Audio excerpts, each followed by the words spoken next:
Howdy y'all, welcome back to the Cowboy Slots channel. My name is Mark, and between Brantley and I, we bring you over 20 years of experience working in the casinos, working on slot machines, as well as talking to industry experts to get you the most up-to-date and accurate information possible before you sit down and play these things. Now, listen, we try to do as much education as we can here because we actually feel that an educated gambler is a smart gambler, and that's what we're trying to turn you into. So today's topic is all about return to player statistics as well as payback percentage. You may have heard this stuff before. We get a lot of comments and a lot of feedback on our live streams about this topic, so we're going to jump into it with a little bit more detail. We've done a video in the past on this, but we're going to go a little bit further this time to kind of explain it a little bit better so you understand what is actually going on, what these numbers mean to you, and how you can bust all these myths. And we will be busting some myths at the end of this video, so make sure you stay tuned for that. Anyway, without further ado, let's go ahead and get started.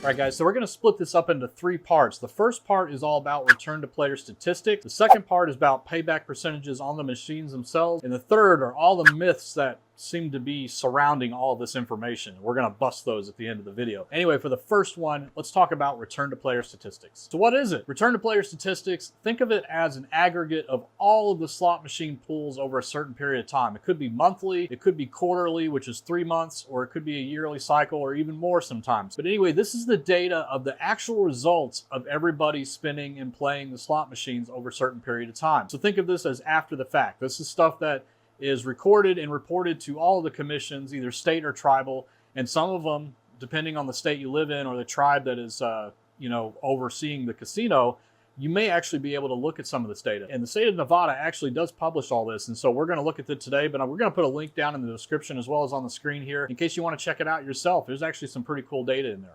All right, so we're going to actually put it up on the screen here, and I'm going to explain what some of these numbers are and give you a couple examples of just calling out so you understand what's going on. And yeah, I'm getting old. I got to put my glasses on, guys. I'm sorry. But anyway, because the text is really small in this, but I'm going to try to blow it up on the screen here so you guys can see what's going on. By the way, this is called the gaming revenue report. Basically, that is the same thing as return to player statistics. Okay, so this is the log of what has happened over a certain period of time. And you can see three different columns here. There's a month, there's 3 months, and then there's a year. Okay, so we're going to look at all three and kind of get you to understand what's going on there. So let's look at the dollar line under slot machines. Okay, so it is saying on the month of June that the payback percentage, or the actual hold, okay, what it's actually showing here is the hold percentage. And what the hold percentage is the amount that the casino actually won. Okay, not the player, but the casino. So the casino is sitting at around 6.54%. So if you want to find out what the player percentage is, you just reduce that by 100, so you get 93.46%. So that was the overall payback percentage of all of the slot machine pools in the state of Nevada for the dollar denomination. Okay, it came out to around 93.46%. Okay, now let's go over to the 3 months. So this is 3 months worth of data. Okay, so we're at 6.33%, so still pretty close. So 93.67% on the player percentage. And then finally, let's look at the year. 6.59% or 93.41% for the player. Okay, so these numbers are actually all very close, and this is what we expect to see, especially with how many dollar machines are in play. The larger the number, the more likely the variance on that percentage is going to be smaller, okay, because you have more data feeding into the pool, okay, if that makes sense. So then let's to prove that theory a little bit. Now let's go back and look at the $25 on here, okay, so let's go to the month. The $25, it is at 2.77% hold for the casino. So that is a 97.23% payback percentage for the player. Okay, 3 month is at 3.30 or 96.7 back to the player. And finally, the 1 year is 5.16% or 94.84%. So what does this mean? Does this mean that for this month or the month of June, they set the payback percentages higher on the $25 machines? The answer is no. The reason you see more variance on the $25 machine is because there are much fewer of those machines to play. And because of that, the data is much smaller, okay? The data set. Like all the numbers that are pulling into this percentage average is much smaller. So you're going to see bigger variance because of that. Okay. I mean, just look at it. The difference between, the $25, there's an average of all the casinos in Nevada. There's about 135 or so dedicated $25 machines, okay? But compare that to the dollar machines, there's over 6,500. So there's a lot more data going into the dollar machines, and that's why the payback percentage on the return to player stats looks a little bit more wild when it comes to the $25 machines, okay? And it's purely because there's less data feeding into this. And this is one of the things that people get a little confused with on the return to player statistics. It is not a direct correlation to what is actually being set on the machines, and we're going to talk about that here in a little bit. So what is actually going on here is that these numbers indicate what has happened after the fact. And so the more data you have, the closer it's going to be to what the theoretical payback percentage numbers are on the machine. A good example is right before COVID hit. Well, actually when COVID hit, a lot of the casinos were still open, but all of the travel was shut down. So people couldn't get to the casinos. So if you go to pull the return to player statistics during that period, we're talking about February, March, April, before the casinos closed down in 2020, you're going to notice a pretty sharp decline on all of the payback percentages, pretty much all casinos. Was this because they knew they were going to close and they jacked up their hold percent so they get more money out of the slot machines? No, that's not what was going on. What happened is a lot less people were playing the machines, and because of that, it caused the variance to go out of whack, okay?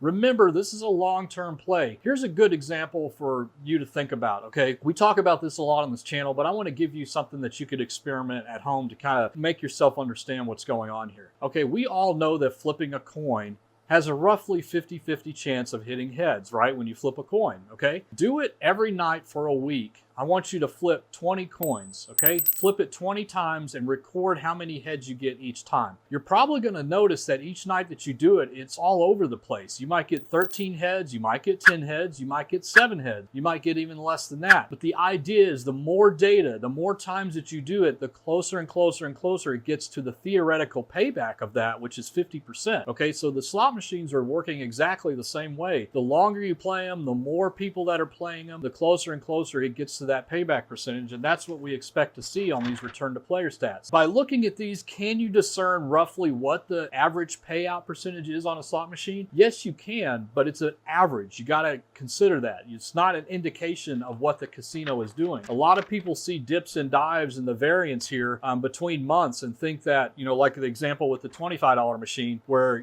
for the month of June it was 2.77%, but the 3-month average is 3.30%. That does not mean that the casino is changing the payback percentage in their favor or against their favor. That's not what's going on here. It's just that there's less data going on. And you also got to consider that even slot machines have variance in themselves. So you have machines like, let's say Megabucks, for example, that traditionally, even if it was, let's say, set at 99% payback, if that's even possible on that machine, it could be sitting at 20 to 30% back to the player most of the time. But as soon as somebody hits that giant progressive, 10 million or so, it raises that payback percentage up to closer to where it should be. And that's how those games are designed. So over the long period of time, they will eventually reach its goal the more times that it's played. But we're going to get into that a little bit more detail now when we talk about payback percentage. All right, so now that we got all that out of the way about return to player stats, remember, those are after the fact. Now, let's talk about payback percentage and what it actually is. So when a manufacturer like IGT, Aristocrat, Ainsworth, whatever, when they build a game, they will give the casino operators anywhere from 3 to 10 different choices on payback percentages to offer the player, okay? Usually the range is anywhere from like 82 to 98%, somewhere in there, okay? Most jurisdictions, that's the way it's set up. Now, depending on the state, there may be limits. So the state may limit them to say you got to set it to at least 75%. It can't be any lower than that. And you can't set it higher than 98%, whatever the case is. Those are the things that the jurisdictions actually decide and the casino are enforced. So, for example, let's say that in the state of Nevada, a casino wanted to set it to 72%. Well, that's below the state minimum, so they wouldn't be allowed to do that. And even when they got the game from the manufacturer, the jurisdiction chip that is inside of that machine would not even allow it anyway, okay? So even if the casino wanted to do it, they wouldn't be allowed to because the option wouldn't be there. Okay, so that out of the way, there could be minimums, there could be maximums, but what casinos do is they take the denomination and they decide casino floor wide what they want the payback percentage for that denomination to be. Historically speaking, penny machines are always set at the lowest, okay? There's no state law saying they must, but that's what they typically do. So out of all of the casino floor, all of the slot machines that are penny in denomination, they have the worst payback percentage. Typically, you see anywhere from like 83 to 88%, somewhere in there. As you move up in denomination, the payback percentage generally gets higher. Again, there's no rule or regulation saying that they must do this, but it's pretty standard for casinos to increase the payback percentage based on the denomination. The difference between a penny machine and a $100 machine is a pretty big number, probably 10 to 15% difference in the payback percentage. Okay, so what does that actually mean for you, the player? In the short term, an individual session when you sit down and play a game pretty much doesn't mean anything because it's a long-term event. A payback percentage is something that is set, and it will not actually reach that goal with 90% confidence until about 10 million pulls or 10 million games on that machine. Okay, that's a lot of pulls.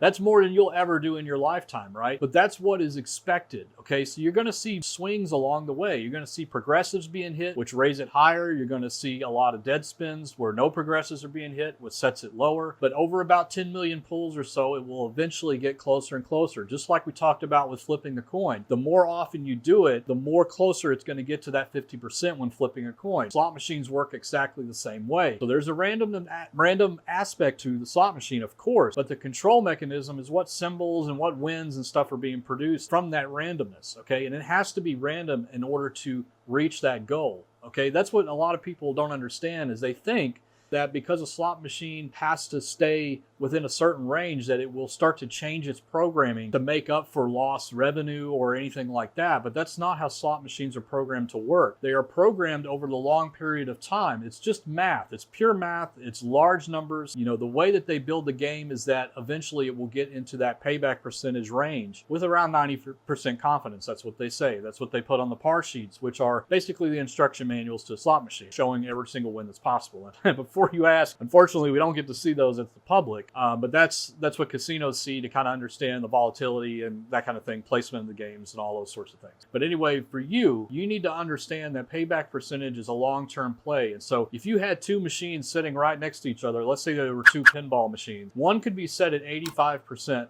payback and the other could be set at 97% payback, and you will not notice the difference in a short term. In fact, we did a really cool video. We'll put a card up here as well as a card at the end, where we actually did 200 spins in both of those scenarios, and you'll be surprised what the result was.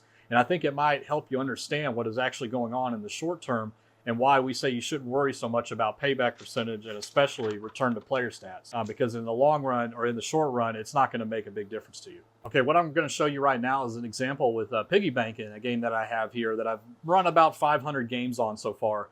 And I want to show you the payback percentage as well as what it's currently sitting at, and then kind of explain what's going on there. So let's go ahead and jump into that. All right, guys, so let's take a look at this piggy banking machine, and I'm going to go into the attendant menu. This is something you don't get to see in the casinos, but we're going to show you off here so you can see it. And we're going to go to game accounting and change to the bet multiplier I usually play, which is this one. And let me explain what is going on here. So total games played, 493. The payback percentage setting is 94.81%. Okay, so that means around a 5% hold for the casino and 95% for the player. But look at these numbers here. Here's where it is currently at. So actually, the payback percentage to the player is at 279.11%. And you're like, wow, wait a minute, it's supposed to be at 94.81%. The player is actually way ahead here. And you can see this from the coin in, around $9,600, and the coin out is $26,000. So this machine is actually paying a lot more. Well, does that mean the casino needs to come in here and change the payback percentage? Or do they need to call the manufacturer and say your machine is broken because it's paying out 279% instead of 94%? No, because over time, this number, the game yield percent, will get close to the 94.81%, around 10 million pulls. That's what the manufacturers use. And so if we just give this enough time, it will eventually work its way back. It's not changing the way that it plays. It doesn't look back and say, wow, I'm at 279%. I need to start rebalancing to get back down to 94. No, it does not do that. It's all about the law of large numbers. Eventually, it will get back to this 94.81%. So if we did end up playing this machine 10 million times, I guarantee you with 100% certainty, it will be very close to that 94.81, within 0.2% on either side. That's how slot machines work. They don't actively balance or anything like that. It's all passive. It's how the game was designed to play out. So there's no need to get concerned, like as a player or as a casino, when you see something like this. It could be on the opposite side. This could be at 15%. But eventually, you know, when someone hits the grand or whatever the case is, it'll get close. So imagine all the wins, all the progressives, all the people playing this game over time. You know, that is what's actually going on here. And that's how it gets close to that 94.81%. So I just wanted to show you that so you guys understand what is actually going on these slot machines. All right, so as you can see in the short term, and that's 500 spins. That's more than you typically do when you sit down in the game, right? You know, that's what you can expect. It's called variance. It can be on the high end, it can be on the low end, but the more often you play the game, the closer and closer that it will get, okay? So that's what's going on there. Again, there's no active balancing going on. All right, so let's bust some myths. That's what everybody wants, right? So I hope you learned something for those the return to player statistics as well as the payback percentage. But now let's bust some myths. Myth number one, machines will actively balance. No, they do not do that. Just because you fed a bunch of money in or you saw somebody else do it does not mean that the game needs to start paying out. On the opposite end of that, let's say somebody just hit the grand or the major jackpot. That does not mean that the game needs to change to make up for that loss. That's not what's going on there. It's over a long period of time. Your odds of hitting the grand is exactly the same on the next spin as the one that you just hit it. The machine doesn't look back to see what has happened previously to change the outcome going forward, okay? Try to keep that in your mind. That's probably one of the biggest things that we get in the comments, people thinking that machines are due to hit. It's called the gambler's fallacy. And if you want to look that up, go onto Wiki and search for gambler's fallacy. It's a pretty interesting read. I think you guys should check it out. All right, myth number two, you should always look at return to player statistics before you go to a casino. I'm gonna say yes and no. I'm gonna give it a scenario where I think this might actually be something you should do, but 9 times out of 10, this does not tell you anything about your individual results on your upcoming trip, okay? But here's the scenario where I think it might make a difference. Let's say that you are a local and you have 2 casinos. One's out west and one's out east, and they're both about equidistance from each other. Let's say 30 miles, okay? If you are a local and you're going to play there once a week or once a month, whatever, I would actually recommend looking this stuff up before deciding which one you play. But you got to understand that when you go in there, that's not expected in a short term. We're talking about long term. And that's why I said if you're a local and you have a choice between 2 casinos, of course go to the one that over time pays back more. But don't expect that every time you go to the casino, because it's pretty much equal chances that you can go to the casino that generally pays more and not hit anything, and then go to the casino that generally pays less and hit the biggest jackpot of your life on the first couple of spins. That can happen. So we don't want you to look at this and start changing your plans and all kinds of craziness thinking that you're expected to win more in your individual session. The biggest example I can think of is in Las Vegas. You see signs and banners up everywhere saying you got to go play downtown because it pays 2 to 3% higher than strip casinos. Is that an accurate statement? It is, but it's over a very long period of time. And so you could go downtown and not win anything, and then go to the strip casino and hit the spin button once and hit the biggest jackpot of your life there. That can happen, okay? It's all about the long-term play. It's a marketing thing just to try to get you to come there. But again, just remember, don't take this stuff so seriously, thinking that you're going to have some magically big difference from going from one casino to the other because the return to player stats told you so. All right, the third and final myth is, do casinos change the payback percentages on their machines regularly? And the answer is absolutely not. The reason they don't do this is for everything that we described in this video today. They don't need to do that. And in fact, even if they did it for the short term, they're not going to notice any kind of difference. A lot of myths out there saying, oh, they know a lot of people are coming in because it's the holidays or it's the weekend, so they're going to crack down on the payback percentages so that they get more money because those people are going to play anyway. No, they don't do that, and they don't need to do that, because in that short term, they could actually lose more money even by reducing the payback percentage. Payback percentages are such a long-term event. Like, it would take so many millions of spins on all of those machines for them to see even a difference of 0.1% in their data that they see, okay? So it's not something that they're going to do. You're not going to notice as a player, they don't notice as a casino. So feel comfortable that the casinos are not just changing payback percentages. A lot of people think that's what's going on because, I don't know, the last 3 times I've been to Aria, I've always done well, but this last trip, I didn't win anything. They must have changed something. No, they didn't. You were just unlucky. That's all it was. You were just unlucky. I know it's really hard to believe. As gamblers, we're always trying to look for explanations as to what is going on, but a lot of everything is just randomness. at very large scales, and that's what's going on. Just remember the quarter flipping thing. I think you guys should try that out. If you want to do something geeky, I'm sure your other significant other is going to be like, "What the heck are you doing? Why are you flipping a coin every night?" Explain it. Understand. Hey, I'm trying to understand how these slot machines work. All right, guys. I hope you appreciated this video. We would appreciate a thumbs up if you liked it. A subscription would always be nice. We do this kind of stuff all the time. We're trying to get you better educated so you have more fun out there and leave with your winnings. All right, guys. I am Mark from Cowboy Slots, from Brantley and I. We wish you the best of luck and take care. Thanks so much for watching. Check out these other videos and be sure to subscribe to the channel for more slot tips. It's always free. Visit ropethejackpot.com for free guides and a whole lot more. Catch you on the next episode.